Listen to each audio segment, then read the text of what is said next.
part 2. We had a little technical issue. Apparently my phone is full. It happens since we haven't been able to upload these videos. We'll take care of that today, though. Lots of videos. Woo! Okay. Okay. Just around the river bend. We already talked about that. Constant. Books and Music. I only have 2 playlists on my phone right now. It's Taylor Swift, and the other one is the old running hodgepodge. So when things are getting rough, we break out T Swift. Mm-hmm. When we need some motivation, we do the running one. Mm-hmm. But we don't actually do it very often. The last few days have been windy, and it doesn't, I mean, we can hardly hear each other talk, let alone music. And then I feel kind of bad when we're going past houses and we're like singing Taylor Swift or something. So I don't feel bad. If it's populated, we tend to turn it down. But I think as we get into the longer miles and hopefully some better music once we hit Minneapolis, that I can put some on my phone, that will change. If we could ever get our Wi-Fi hotspot to work, then Pandora is, going to be where it's at. But we'll see. And books. I am reading The Mirage by Clive Cussler. He's one of my favorite authors. I'm in a really good part. And they're also like that thick. So it's been keeping me going for the last 12 days. And then I have the Iliad waiting for me in Clearwater. That's going to be my round 2 book. And then I have the book Elizabeth just finished, which is called The Art of Crash Landing. I don't remember the author's name. But it's not actually about crash landing. No. Because there's a little bit of a mystery to it, a little bit of a plot twist. This woman is basically trying to figure out like why her mom is an alcoholic or was an alcoholic, and she goes to this small town to claim an inheritance and shenanigans. Tell them about the one with the O'Hare. Yeah. So then the other book I am reading is. Who's that by? It's Patterson, isn't it? Yeah, James Patterson, called Second Honeymoon. It's another mystery book. I don't want to spoil it for them. Okay. But that's what I'm reading. And then I exchanged my other Tao book because it was a little too dense. Oh, our rainfly's blowing away. I exchanged that at the last campground for Patricia Cornwell. So just kind of doing all the mysteries. Keep it fun. Keep it real. Mm-hmm.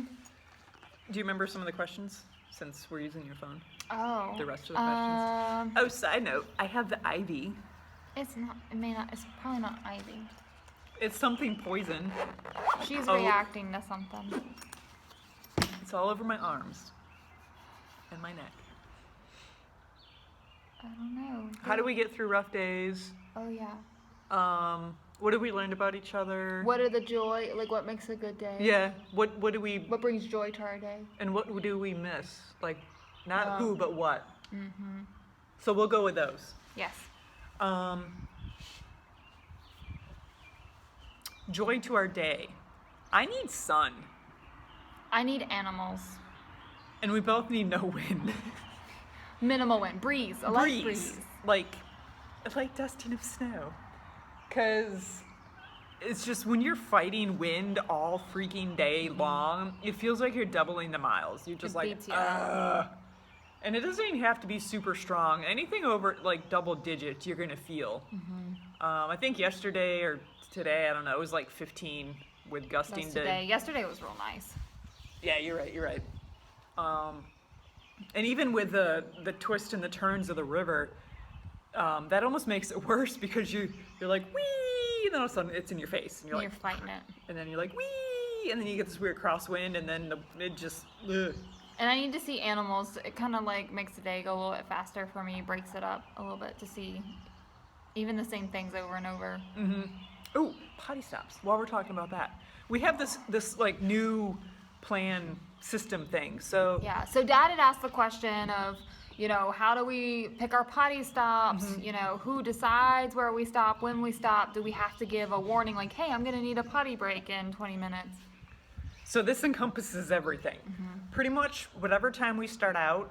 Well, I like to keep it on the 30, the half hour, and the top of the hour. It just works better. So depending on when we start out, we may adjust it, but we'll stop at like 9:25, and that will be a floating break. We'll just take 5 minutes. If we need to put on sunscreen, adjust Stretch. clothing, stretch, or just sit and relax Eat for a 5 snack. minutes. Yeah. Drink your Hydrate. water. And have then, a thimble of coffee. Yep. The next one at the top of the hour, so then we'll paddle at, say, 9:30 until 9:55.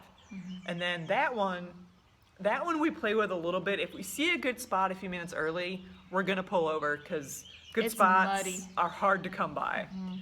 And the ideal potty spot is one that is solid footing, but we haven't had one of those lately. Even the boat ramps are a bugger to deal with. And when we say muddy, it's Like you sink in a good bit. when and you then it step down. suctions you trying to get out, and it's just ugh. So that's what we'll do, and then it just rotates. So Yeah. one is a stop, one is a floating break, and if And we you got to can, take care of it during that stop, or you aren't Or you going to gotta miss get it it till the next until hour. the next hour. Yep. so you better try. Mhm. And it's kind of mutual. Like we'll look ahead and be like, okay, well, what do you think about this spot or that spot on the right bank?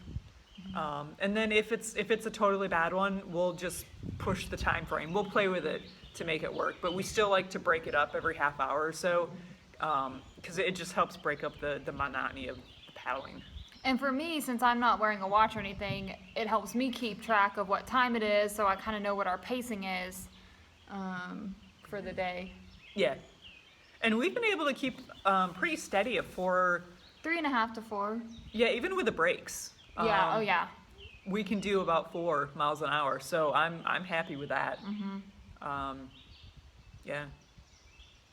What do we miss? That's it. No, I mean that's the question. What do we miss? Oh. The thing I miss most is fresh vegetables. We had talked about these questions earlier, and I think I miss the convenience sometimes, because you get off the river and you're like, I'm hungry, I want to shower, I want to go to sleep. Well, if you're back at home, like you just had a really wicked workout, you go nuke your leftovers, you go take a shower while that's happening, and then you sit down on the couch or bed. It takes 5 minutes. Where here, if you have a shower, you're probably gonna have to walk to it. You gotta get all your stuff together. We gotta set up the tent and sleeping bags and sleeping pad and get out our clothes, and then we have to warm up the stove and start cooking dinner. So convenience. And vegetables definitely falls into that. I think we mentioned it in the Saturday video. We only get fresh veggies on resupply days. Yeah, we didn't mention that. Okay. But yeah, so Yeah. on resupply days, when we're preparing for that meal that we're going to be able to eat that evening, and maybe even the next night, we can have fresh vegetables for that. But otherwise, it's really It doesn't difficult to work. maintain them. We have carrots. Yeah. Carrots are easy enough to maintain in the cooler, but the other stuff. Doesn't work. So that's if you saw the pictures on like Instagram and stuff of our broccoli cheddar bowls, that was like one of those meals where we bought the broccoli that day, we cooked it that night or the next night. Because even in the cooler, I mean, stuff, it's either going to get smushed or it's just going to go bad. It Fruit doesn't will work. last a little bit longer, Yeah. so we've been able to keep like nectarines and plums and apples and bananas periodically, but not the vegetables. So that's probably what I miss the most. But honestly, I had a really hard time coming up with something that I missed because I really am quite content with what we have. We've got a really good setup, I'm getting great sleep, I'm eating decently well, I'm entertained. Yep. So overall, I mean, it's not a whole lot we're missing. It's just an adjustment. We've been out here 12 days now, and the first few days you're like, but once you get in that routine and everything just kind of flows, it's not bad. So maybe that can bring us to the last question of what will you do on a tough day to get through a tough day? Okay, and then we're gonna wrap it up because I think this storm system's starting to move in. So, tough day. We had a tough day. Day 8. Tough day. Yeah. And talking to my dad and my mom, apparently that's like a standard maybe kind of thing, time frame wise. For long, like For these hikes or kind paddles of or expedition kind of stuff. Yeah, it was just a tough day. Like, we got through, like, I guess the honeymoon period of this trip, and You're like, oh, it's for real. our muscles were feeling really tired, and I don't know that our nutrition was really, if we were getting in the calories that we really needed to be getting, considering what we were burning. And we were just really sick of the marsh grass and just the same scenery over and over again. Luckily, by day 9, our scenery completely changed. So after we got over the Pokegama Dam, it became more like wooded forests and stuff, and less of the just open marshland that we had seen for the first, 8 days. So that was definitely a welcome change. Yeah, I mean, as far as getting through it, it was definitely some T-Swift and Food. counting down the miles and just knowing that eventually you're going to get to camp. We knew that night we were going to get to a hot shower. So just and we had talked about, finding a place to get pizza. So we find some kind of reward at the end, and then we just focus on that. And I think had we implemented that brake system It would have worked earlier, better, it yeah. would have helped. We didn't have that in place yeah, then. but now we know. And our 37-mile day, yesterday, it worked well with the brakes. So it was still a long day, but it wasn't as bad as day 8. Yeah, and we started earlier that day. I really think that's true. kind of a key for us. At least for me, I'm just much sharper in the morning. I know. Much better. Come 3 or 4 o'clock, I'm just ready to be done for the day. I'm like, woo! You don't seem very woo right now. But it's like 6 o'clock. 6:30. We got potty, bitches. Sorry, Mom. I swore. Sorry, Malachi, if you're watching this. Sorry. Beep. All right. So that's been Q&A part 1 and 2. I know we have Keep sending the questions. We've Yep. got a couple that we'll, save for next week. But love hearing the questions. Yeah, definitely. They can be random, they can be practical, whatever. Hey, if it's about Orange is the New Black, it's entertaining. Yeah. So we're gonna finish putting our rain fly on. Hopefully it's dry, and anchor it down somehow, because we're on cement. And then we're gonna grab our books and our pie and our little glasses of wine and go enjoy an evening. Cheers!